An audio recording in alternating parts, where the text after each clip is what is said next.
Good afternoon, everybody, and welcome to the Laguna Woods Democratic Club's October program. Today, we are fortunate to have several candidates for school district with us, but we have a special surprise visit from the chair of the Democratic Party of Orange County, Ada Briseño, and we will start with Ada. Ada, welcome. Thank you so much for joining us. Thank you so much, everyone. Thank you so much, Sue, for having me on. I appreciate a few minutes to speak to you. I first want to acknowledge the difficult moment that we're living with the pandemic. I have kept up with what's happening in Laguna Woods, and I know that you're all doing your best to keep healthy and that you're doing a good job at it. So I'm wishing you all the health possible and financial good wishes for you in this difficult time. So I just want to start by saying that we've been fighting for the last 4 years. We've been fighting this incredibly hostile and difficult president ever since he got elected. We've been standing up for women's rights by marching in the Women's March across our country. We protested Brett Kavanaugh and Neil Gorsuch. We've stood up against his attacks on the Postal Service and so many other difficulties. But we're seeing our democracy be in a very difficult place right in front of our eyes. And now it's our chance to, act. It's come down to the last 48 days here, and we can't wish that we could have done more. We've got to get it done now and make sure that we get the results that we need after November. So I know I'm hearing all the great work. I see your emails. I know that you're fighting really hard to save our democracy. So I want to thank you. I want to thank you on behalf of so many Democrats across Orange County for your great work. We've got to do that. We've seen how Trump's results have translated to cities across Orange County. Around this pandemic. So we have got to change our city's councils. We have got to change our school boards. We have got to change our water boards. We need democratic representation.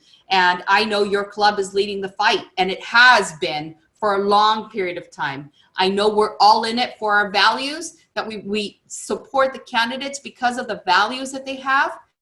And it's clear that we can't win in this county without you setting the example. You've been at it for a long period of time. When it wasn't sexy to be a Democrat in Orange County, your club has been leading the way since 1964. And I'm really proud to see that you have over 400 members strong. It's really incredible work and testament to your leaders and yourselves. And I know that you've given over $20,000 this year in donations to candidates. And I want to thank all 150 Laguna Woods volunteers who are going to make sure that we distribute 10,000 door hangers with our voter guide. And I want to commend you on your excellent LA Times coverage for standing up for Black lives, and proud of the work that you're doing with Michael Sean Wright around the Wound Walk. These do not go unnoticed. Your club has impacted Orange County with the leadership, of Sue Deering and Linda Nearing and Jonathan Adler. I just want to say they have held up for many years the Truman Awards. They did a great job helping us out with the Council of Clubs. Those are two very crucial structures that we have. One allows us to raise money so we can empower candidates, and we can do outreach and communications. And our Council of Clubs really keep us together, moving forward in one direction. And your leadership does not go unnoticed. I just want to say, you are the Democratic Party, and the DPOC would be nowhere without you. And you should know that we talk about you to other clubs. There's a few clubs we talk about as an example, and you're one of them. So I just want to say Linda Nearing is being honored with the 2020 Truman Lifetime Achievement Awards, and we're very happy that she's accepted. Again, thank you, Sue, for your leadership, but also Jonathan, longtime parliamentarian, my parliamentarian and trusted advisor to many leaders in OC. So I just want to tell you, you should feel proud of the work that we're doing across the county. We're now 41,000 voter registrations in the lead. We're holding Spanish speaking phone banks to make sure we get Democrats elected, and we're building volunteers just like you are in Laguna Woods. We're doing it across the county. Over 221 Democrats running in 2020. And so we're excited. We want to gear up and be together with you and win in 2020. Thank you for all you're doing, Democrats. Ada, thank you so much. And we really appreciate the leadership that you have provided for the Democratic Party of Orange County. We thank you for sharing your busy schedule with us, and certainly for the honor that the Truman Awards Committee has decided to bestow on Linda, nearing the club president. It's very justly deserved. Okay, and now I would like to introduce Carolyn Inman, who is running for South Orange County Community College District Trustee Area 1. And she will tell us a bit about her candidacy and herself. Thank you, Carolyn, and welcome. Thank you very much for having all of us here to talk to you about our candidacies and what we're about. It always feels like democracy in action, and that's because it is. So thank you very much. You know, when I was a little girl, I remember lining up my teddy bears along the wall and teaching them things. Now, there was no disciplinary problems, of course, and the teddy bears didn't learn anything. But what I learned was that I wanted to be a teacher, and there was never anything else that I wanted to be. And then I did that. I was educated in the public schools of California, Torrance, El Camino College, UCLA, and Cal State Northridge. So I know all of the levels and different kinds of state schools, and feel that they all do an excellent job. My career was really in two parts. The first half was what I prepared to do, and that was K-12. And 15 years of that was in Irvine Unified School District, including such places as El Toro Marine Base, which was kind of unusual and interesting to me. The second half was community college. And the reason that happened is because I couldn't get anybody to do a speech team properly in Orange County high schools to start one. If they had one, they kept it, but they wouldn't start it. And someone said, "You're knocking on the wrong door. Community colleges do that." So I did, and that's the only reason I went to community college. But what happened was I fell in love with the whole thing after I got there because of the incredible complexity, because of all the programs that are offered.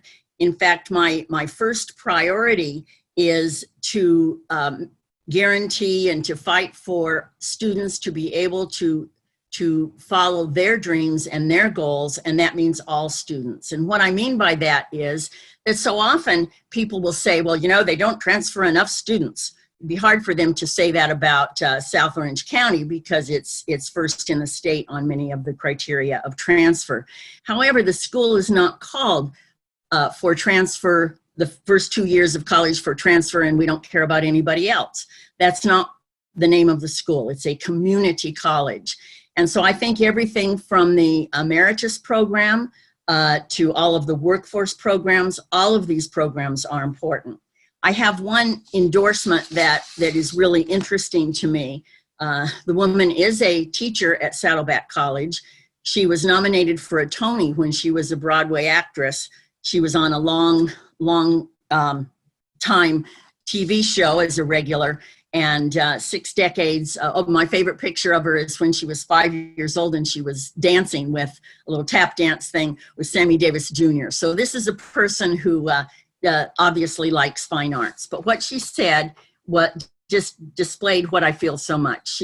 She gives her background. Then she says, that's why I endorse Carolyn Inman. She is not only adept at administrative needs, she understands what teachers would need, what the teachers would need for their particular curriculum, and to what all students' needs are on a diverse level. She loves the arts, my thing, as well, and she's traveled. She understands that one size does not fit all. And what I mean by that is that it's easy for people that don't really understand the system in hard, difficult times financially to just cut off a program. And the problem with that is that it almost never comes back. It's just gone. And so I guarantee that, you know, that's not what I will do. My first priority is respect for all students and their goals. I will fight to ensure that every student is able to participate fully in the program of their choice: transfer, workforce, or lifelong learning. And then there's one thing that I forgot to say, which I will say now, and that is that the main thing I've been doing in community service lately is in senior programs. I've been on the Irvine Senior Council for 7 years, 3 of it as chair. And now I'm on the Orange County, essentially, Senior Council. And I have been an advocate for seniors. And the only thing as important to me as that is community college. So with that, I want to thank you again for allowing me and Ryan and Ed to speak. And I hope you're serving with Ryan on the board before we know it. Thank you very much. Carolyn, thanks so much for your past service, and we wish you the best of luck with your campaign. And now I would like to introduce Ryan Dack, who is also running for South Orange County Community College District, but for Trustee Area 6. And residents of Laguna Woods can vote for both of those areas. Thank you, Ryan, and welcome. Hello, Laguna Woods. It is really great to be here. I know that, I just want to acknowledge the elephant in the room, right? We're all doing this at a distance. And let me tell you, I'm very familiar with this sort of setup for meetings because I've been teaching at Laguna Beach High School these last 3 weeks, and this has been my classroom. So this is, it's a learning curve for everybody, but, this is how we have to operate in our educational institutions today. The reason I'm running for college board in South Orange County is because I've been, unfortunately, looking at the news, as everyone else has been, when it comes to our education institutions here in Orange County. The Board of Education and the Board of Supervisors, they have not been giving this pandemic the amount of time and, basically the amount of time and effort required to keep our communities safe.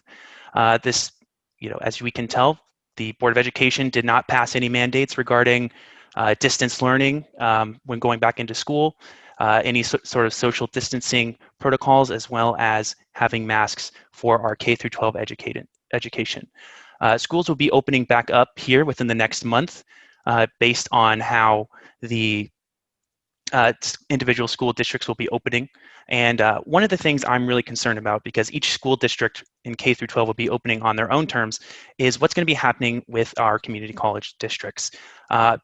If you're not familiar with the South Orange County Community College Board's history, it has been a springboard for conservative politicians for a long time. If you remember the name Tom Fuentes, this is actually the seat that he had until his death in 2012. So this has been basically a political football for such a long time, and I don't think that the education community has really gotten its say when it comes to how funding and policy has been passed for students and educators in South Orange County. So I have been teaching for 4 years. I have been in classrooms from Irvine all the way to San Clemente, hundreds of classrooms as a substitute teacher. In 2018, I graduated from the University of California, Irvine's Master's in Education program. So I'm very familiar with what the modern classroom needs, and being there on the base level is so important today. We have some trustees who just haven't been in a classroom for so long, and while their experience is really valued, there are still some things that they're just not familiar with on a day-to-day basis, especially with this distance learning situation that all students are going through right now in Orange County. So I want to be a candidate on the board who will be able to give voice to those educators and those students who don't want to have to choose between having a good education and keeping themselves healthy and keeping their family from getting sick. So I will be on the ballot for all residents in Laguna Woods. And if my name, Ryan Dack, sounds familiar, you may remember that I had worked on the King campaign as an intern back when I was in college in 2012. So it is great speaking with everyone here today at the Laguna Woods Democratic Club, and I hope to be doing more activities with you in the future. I'm also open to a question from any of the current members if they have any. Okay, Brian, I think I would like to ask you, besides how the Community College District has responded to the pandemic, how the Orange County Board of Education, excuse me, has responded to the pandemic, what is the major improvement that you would like to see in the Orange County Community College District? So one of the great things about the, community college district is that it's so large, there's such a large tax base, but the current members of the board really have been trying to basically funnel all excess funding into a reserve. And they really haven't used that reserve. And right now is the time to be, this is the rainy day. We need to be utilizing those funds to ensure that there are effective PPE situations for when in-class learning resumes, and I assure you that it will be happening within the next 4 years. So we need to be prepared. There should be no expenses spared when it comes to keeping our faculty and our students safe and healthy. Okay, thank you very much for that, Ryan. And as a former teacher, I have a great deal of empathy for what you're going through now, because I just can't imagine teaching through Zoom.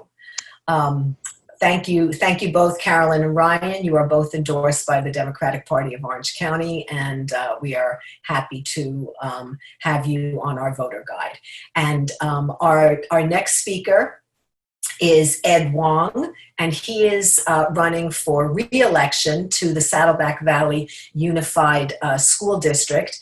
And only those residents, I believe in gates 1 through 4, will be able to vote for Ed. They are the only ones who will see him appear on the ballot, but that is a large number of people in Laguna Woods, and so we are happy to have him here today to speak to us. Thank you, Ed. Ed, you are muted. Can you hear me now? Okay, great. Well, first of all, let me thank you for your support already. And 4 years ago when I was there, I was able to speak to the group in person. And I just want to again thank you for your support then and now. And you are right, now that we have gone to trustee areas, I only have the part of Laguna Woods that is south of El Toro. So I'm not sure what gates those are, but you had mentioned a certain number of gates, but generally it's south of El Toro. So, and I take Laguna Hills, that's south of El Toro. So that's kind of how the lines were drawn. So let me just answer the question. We will be starting school back on September the 29th in a hybrid model. Once we entered the red tier, we were allowed to reopen schools after 14 days notice. So that takes us to the 28th, which is a staff development day for our teachers. So we will start school on Tuesday, the 29th, in a hybrid model. So I'll give you an example of our high schools. They will do on the normal week is on Monday. They would meet with all 6 of their teachers via Zoom. Then they meet with 3 of their classes on Tuesday, half the class, say periods 1, 2, 3 on Tuesday, and then on Wednesday, periods 4, 5, and 6. Then on Thursday, the other half of the class comes and does the same thing. We can only take half of a class because we're still in the red zone, and we still have to social distance. So that's why only half the class is coming at one time. And so it's like they just took the alphabet and divided it in half, and kind of like you're an A group and you're a B group. And then we left the flexibility that if it doesn't work, or if you have 2 kids and one's on schedule A and the other one, we gave options for them to turn around. And literally, I have gone to see 3 or 4 of our schools. We have spent, and I mean this literally, millions of dollars. Now we got reimbursed a little bit of that from the federal government through the CARES Act, but we have put an and I did this the other day on a tour to the school. We have a thermometer in every classroom where you just basically go up and it reads your temperature. We have masks, we have gloves, you name it, we got it in every classroom. So, and then we're going to help that everybody self-checks in the morning before they come. So enough of that. And we're going to stay that way until we move out of the red tier, and then have moved out of that red tier for a couple weeks before we can go back to full class instruction. So it's going to be several weeks. So this is the best of, distance learning. I have my 2 grandchildren in the district, and one loves the distance learning, who's a high schooler. He gets in with his check room, and he loves it. And my granddaughter, who is junior high, says, "Papa, I can't do Zoom anymore." So, here's a tale of 2 cities in the same household, and one loves it and the other one struggles with it. And they're both high achieving kids, the one is taking the AP classes, but still one loves it and the other one, I can't wait to see my teacher, so that's a tale of 2 cities in the same house. But that's kind of where we are. I still want to talk a little bit about myself, and presently I'm serving as president of the school board, which is a daunting task given all the stuff that's happening right now. But I have an opponent who is running, who has her kids in private school. And I'm thinking, why are you running to manage a school board, public school board, when you send your kids to private school? I don't get it, but somebody else is going to figure that one out.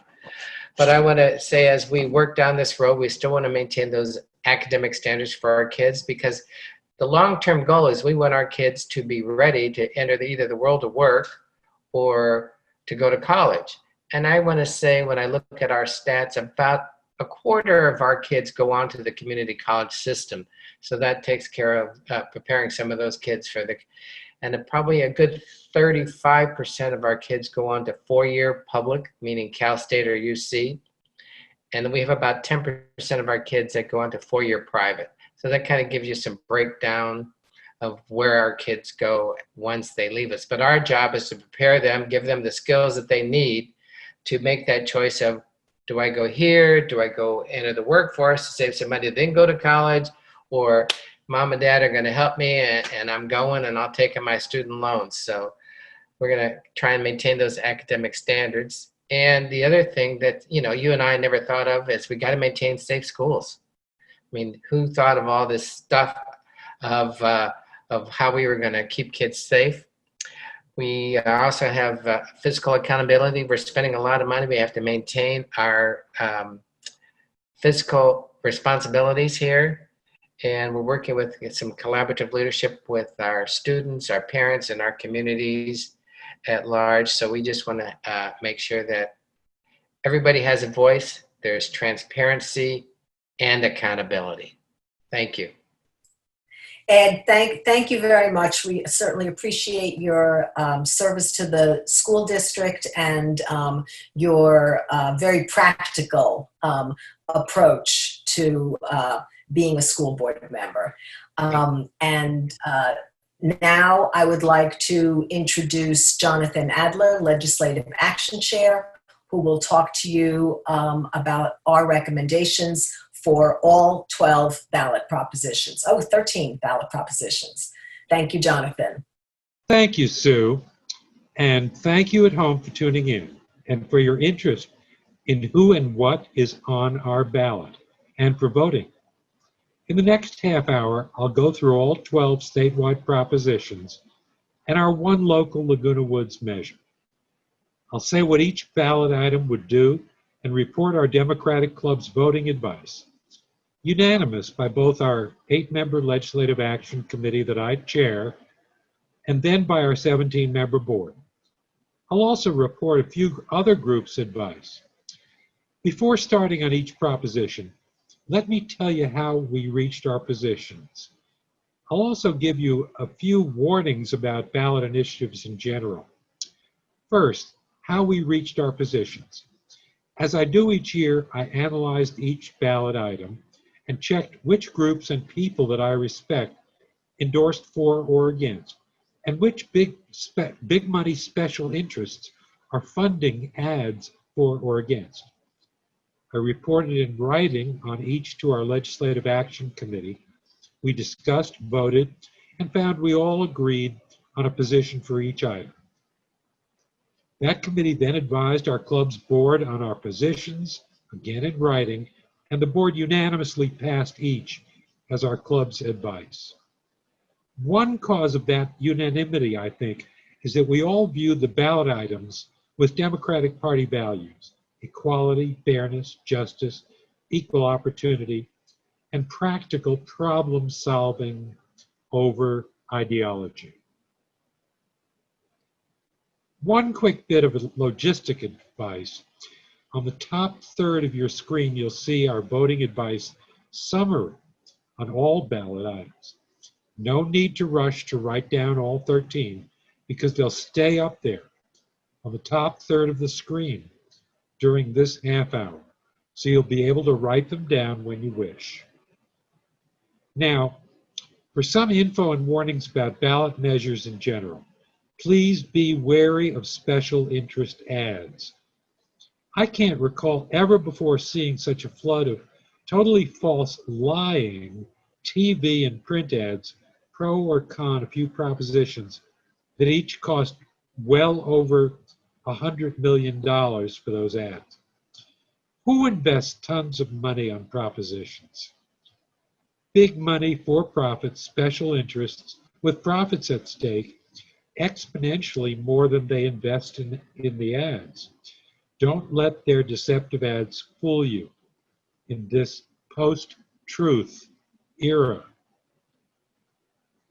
One thing I think is good to consider is how a measure got on the ballot.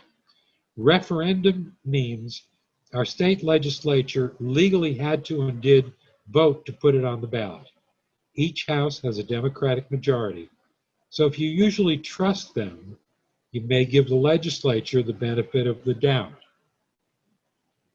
Initiative means a great many registered voters' signatures were gathered or bought to qualify a proposition for the ballot.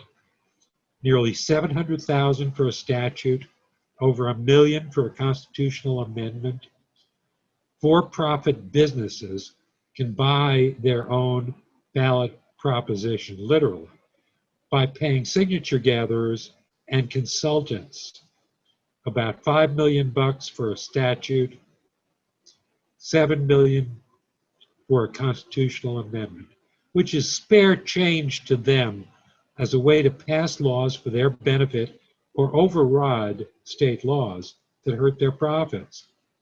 2 measures on our November 3rd ballot are of that kind. Prop 22, bought by Uber, Lyft, and DoorDash, and Prop 25, bought by the money bail industry. For volunteers to try to qualify an initiative, it takes big unions or cause groups. Then, if it threatens an industry's profits, the industry will raise many tens of millions for ads to fight it. 3 measures on our November 3rd ballot are of that kind. Prop 15, fought by many big commercial property owners. Prop 21, fought by many big residential landlords. And Prop 23, fought by the 2 giant for-profit dialysis companies. We'll see shortly that their TV and print ads are total frauds of lying and fear-mongering, especially lying ads for no on 15, implying that it'll raise property taxes on homes and small businesses, which is false.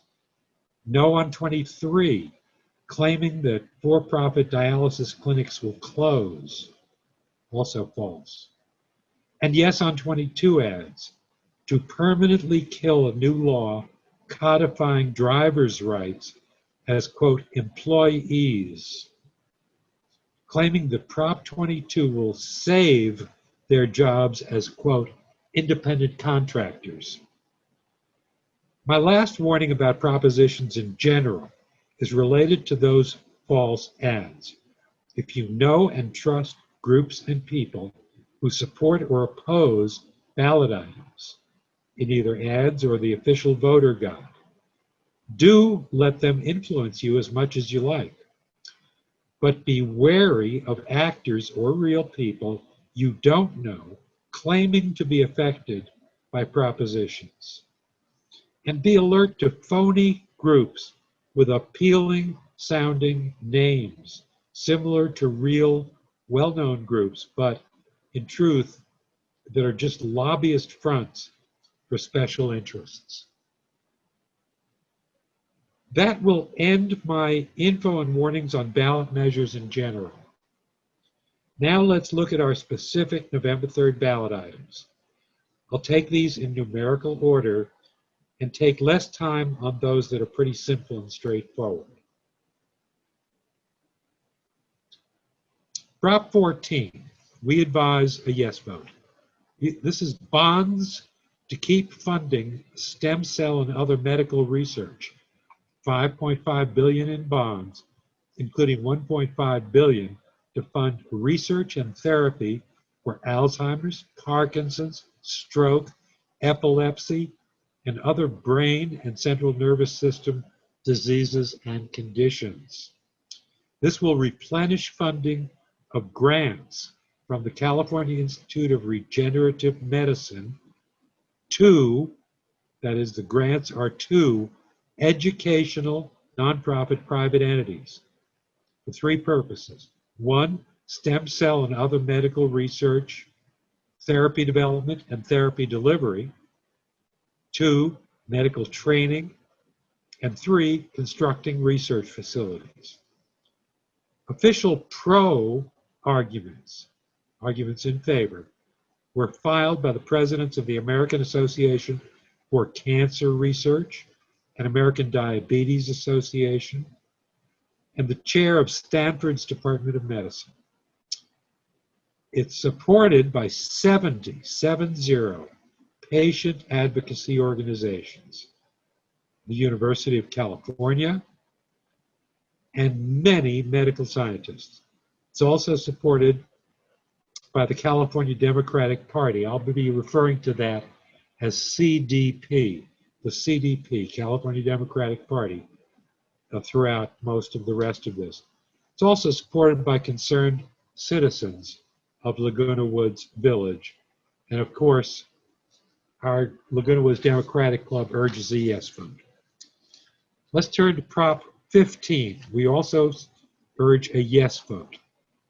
This is called the Schools and Communities First Initiative. It raises funding of public schools, colleges, and local government services by assessing commercial property worth over $3 million at current market value. Keep that in mind. Assessing commercial property worth over $3 million, only those, at current market value. It will raise local property taxes by between $7 and $12 billion per year. Of that, 60% will go to local government services. The other 40% to K through 12 public schools and community colleges. 1978 Prop 13 capped assessed value for all property taxes at purchase price plus inflation limited to 2% per year. As a result, new buyers of homes and new buyers of commercial and industrial properties pay much higher property taxes than owners who bought many years earlier. Big commercial and industrial property owners are funding a massive ad buy of pure lies that falsely claim assessed values for property taxes on residential property, that is homes, and also small businesses will go up to current fair market values. That's false. Raising that assessment will only occur for commercial property worth over $3 million at current market value. This is the so-called split roll for local property taxes. The official pro argument is by California's Superintendent of Public Instruction, San Francisco Department of Public Health, Latino Community Foundation, California Teachers Association, highly respected, League of Women Voters, and the Black Chamber of Commerce.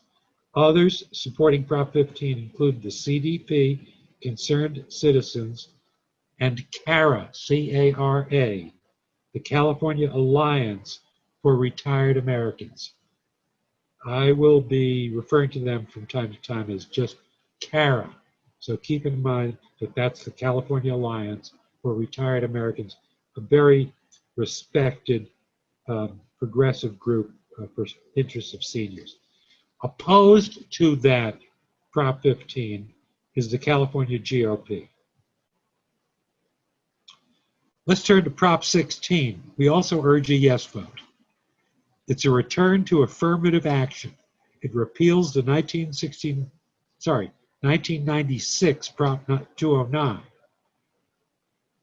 It bars California from discrimination based on race, sex, color, ethnicity, or national origin, but it allows affirmative action, also called preferences, but only up to the extent allowed by the U.S. Supreme Court case law.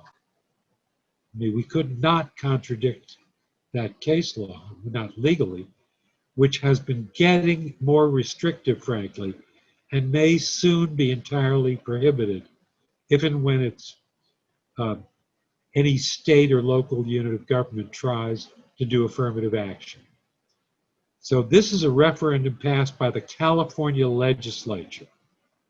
Official arguments pro are by the League of Women Voters, MALDEF, which stands for the Mexican American Legal Defense and Education Fund, the Equal Justice Society, California Teachers Association, ACLU, and Dr. Bernice King as CEO for the Martin Luther King Center.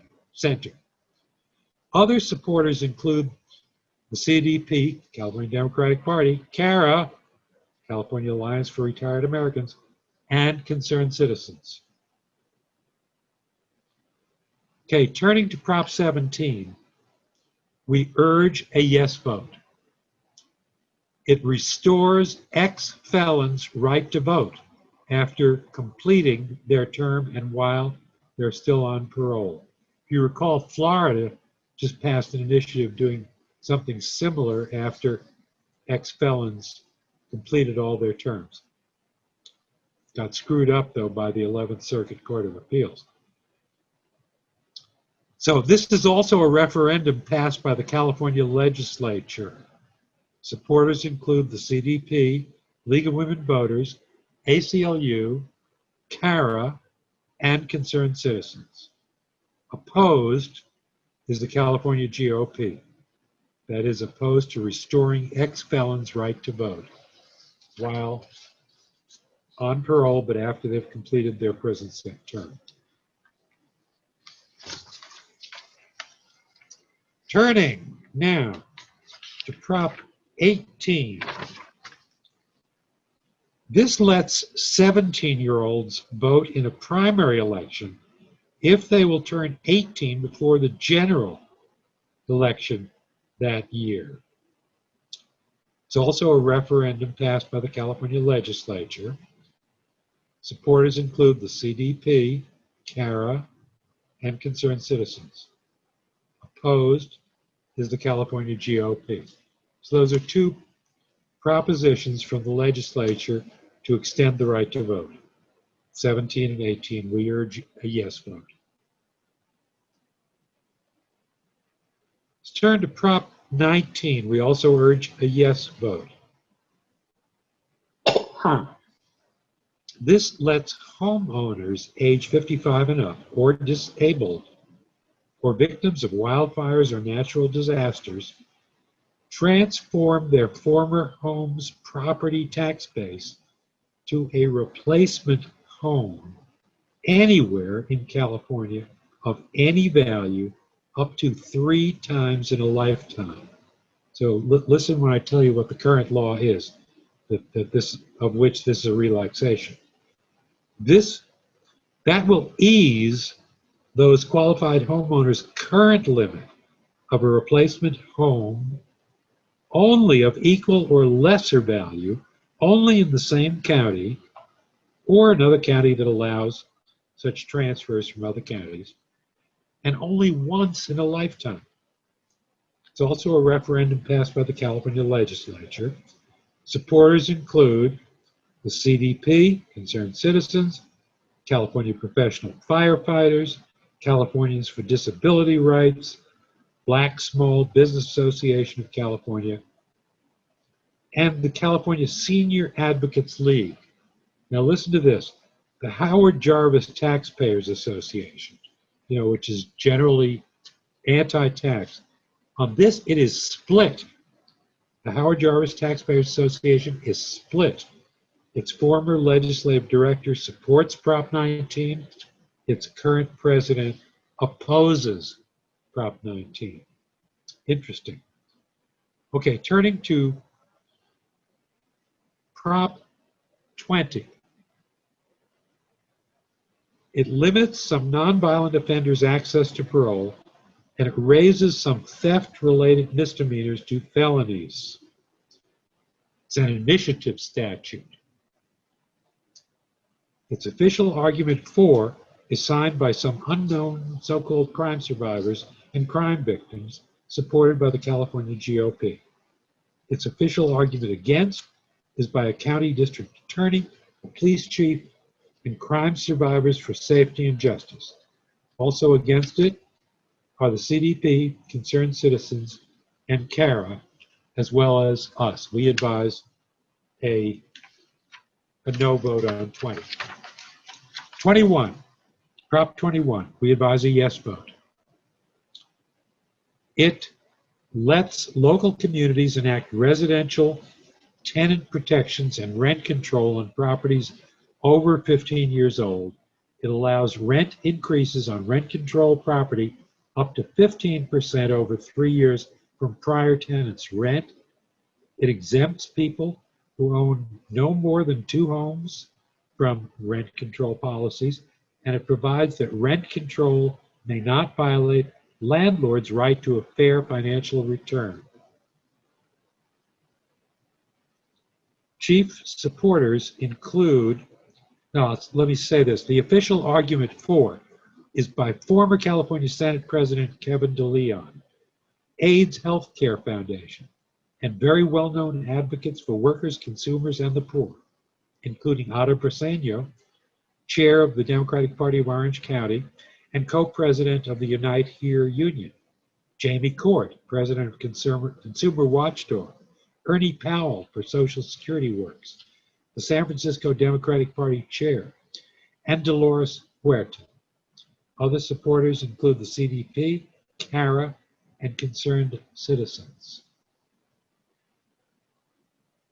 For anyone unfamiliar with Dolores Huerta, she's the iconic 90-year-old now organizer for workers' justice, co-founder with Cesar Chavez of the United Farm Workers Union, co-organizer of the 1965 Delano grape strike and boycott, and lead negotiator of the workers' contract after the strike. Dolores Huerta also originated the meme Si se puede. Prop 22, this removes all benefits, minimum wage, and other rights of employees, so-called, quote, employee status of drivers for Uber, Lyft, DoorDash, and other app-based services. In effect, it stops the legislature from ever restoring those rights, ever. This initiative got on the ballot by the money of the 3 giant app-based rideshare and delivery companies, Uber, Lyft, and DoorDash. They desperately want to restore the independent contractor status of their current drivers, their so-called independent contractor status of those drivers who currently have employee status. Prop 22's background is that in a 2018 landmark case, the California Supreme Court unanimously held delivery drivers are presumptively employees with all the minimum wage benefits and other rights of other employees. The court also clarified the distinction between quote, employees and, quote, independent contractors. Last year, California's legislature codified that distinction into law effective last January 1st of this year, thus making Uber, Lyft, and DoorDash drivers employees. As employees, the drivers have a lot more benefits and rights and cost their employers significantly more. Here's the difference. Benefits and rights that employees have, but independent contractors don't. Listen to this list. The Federal Fair Labor Standards Act, that's minimum wage and overtime. State wage and hour laws, that's minimum wage, overtime, meal and rest periods, rules regarding when and how often they're paid, reimbursement for use of vehicle and employee expenses, federal and California discrimination laws, the National Labor Relations Act, the right to organize as a union, OSHA for regulation of workplace health and safety, the FMLA or the CFRA, that's leave of absence of medical or family member, it's the Family and Medical Leave Act, pregnancy leave, military leave, workers' comp, unemployment benefits, taxes, that is payroll taxes by the employer into for SSI, EDD, and FICA, etc. The ACA, Affordable Care Act, aka Obamacare, health care if employed more than 30 hours per month, sick days under California law, and the last but not least, employee benefit plans, that is a pension or 401k. Uber, Lyft, and DoorDash, their Prop 22 would take away all of those minimum wage benefits and other rights.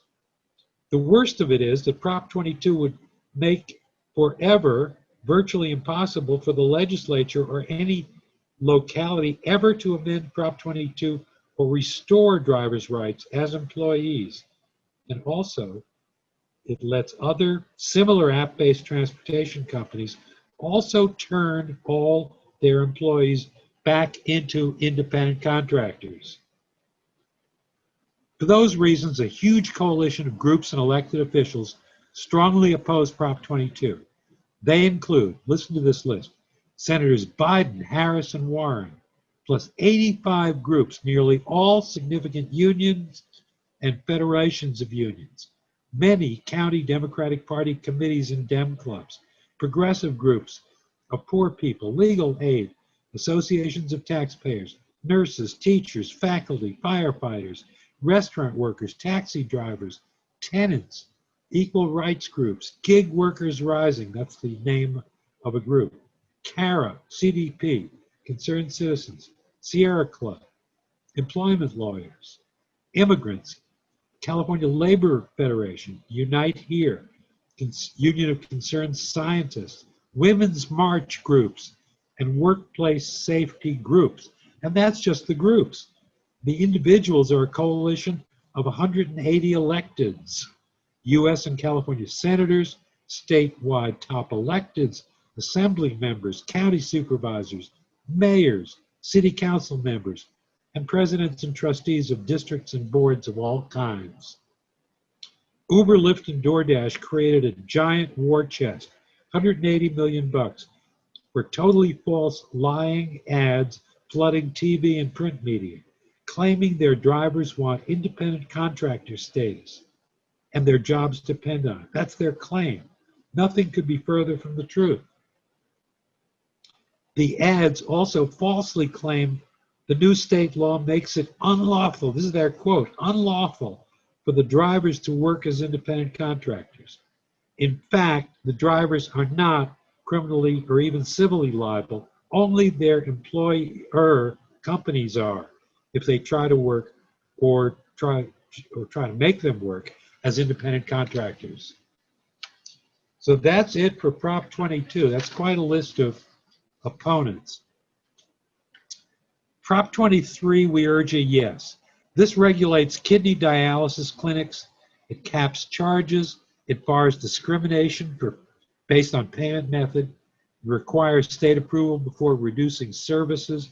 And it requires a physician or physician assistant on site during treatment.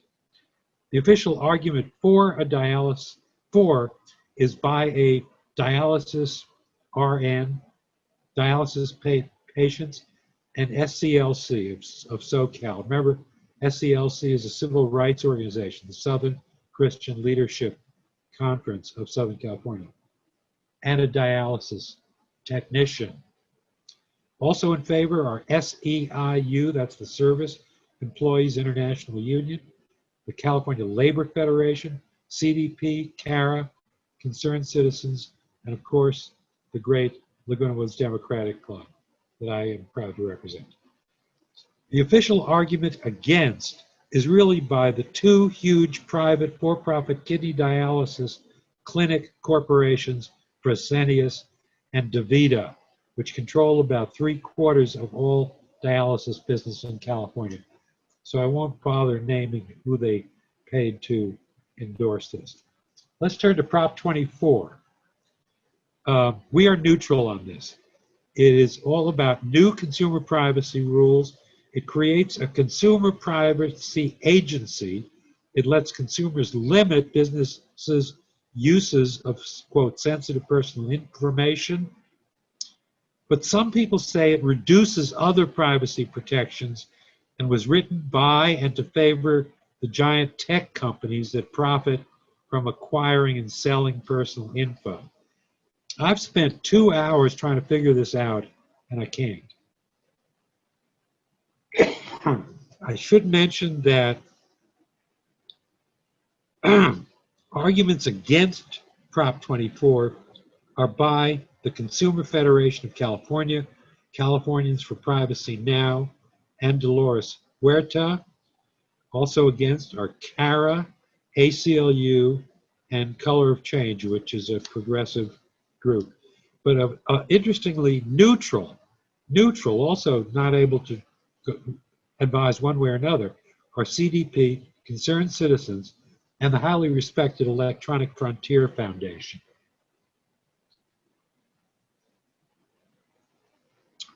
Let's turn to Prop 25. This is, we urge a yes vote. A yes vote upholds a 2018 law replacing money bail. Money bail is a system we've had for ages, forever, that keeps, quote, presumed innocent poor people in jail up to trial. Keeps them in jail because they can't afford to pay bail. Replaces that with OR, which most people know stands for release on your own recognizance. OR release, a system based on risk of flight and or risk to public safety. The official argument for is by the famous legal aid office. Not everybody knows it is the famous legal aid office, but I do. The Western Center on Law and Policy. Western Center on Law and Poverty. Sorry, I misspoke. The Western Center on Law and Poverty is for it. So is the California Legislative Black Caucus, a retired county chief public defender, and a county district attorney. Mental Health America, and Californians for Safety and Justice. And the supporters also include then Governor Jerry Brown, who signed the End Cash Bail Act in 2018, that this proposition is trying to repeal, but it's a little bit confusing because you have to vote yes on Prop 22 to retain the No or the End Cash Bail Act. So you vote yes to end cash bail. Supporters also include the Judicial Council of California and California Supreme Court Justice and the CDP, CARA, and Concerned Citizens. So we're at our last a proposition or a last ballot measure. This is a local ballot measure. It's Measure V. It's called on the ballot. It's a non-binding advisory vote, and it reads as follows. We advise a yes vote, by the way, on this. The Laguna Woods Democratic Party urges a yes vote. The text of it is, quote, should the city of Laguna Woods allow marijuana dispensaries offering retail sale of medical and non-medical marijuana in commercial zoning districts within the city of Laguna Woods? We unanimously advise a yes vote, knowing the legalization in California of non-medical cannabis and the lack of conveniently located dispensaries.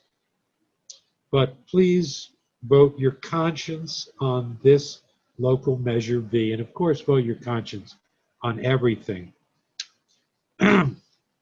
But people tend to have some strong views one way or another on the decriminalization of cannabis and on cannabis dispensaries. So that ends our look at each ballot measure. For more information on those propositions, I would advise you to see the very fat, quote, official voter information guide that was mailed to all voters. Or you can read it online at voterguide.sos.gov/propositions. It's voterguide.sos.gov/propositions. That should also be on your screen right now. The way to find what you're looking for is click a proposition number, then click the item you wish in the menu that you'll see in the left-hand panel. And those choices are basically the official title and summary, or the, quote, analysis, or, quote, the arguments and rebuttals. Click one of those and you can really dig deeply into the propositions. So to conclude, thank you again for tuning in and for voting. And I just want to remind you that for voting advice on candidates, see the Democratic Club's Globe ad. That's on candidates. See the Democratic Club's Globe ad. And for membership or to volunteer or for other questions, you can email lwdemoclub@yahoo.com, or you can call, and I'll give you that email address again. Also should be on your screen right now.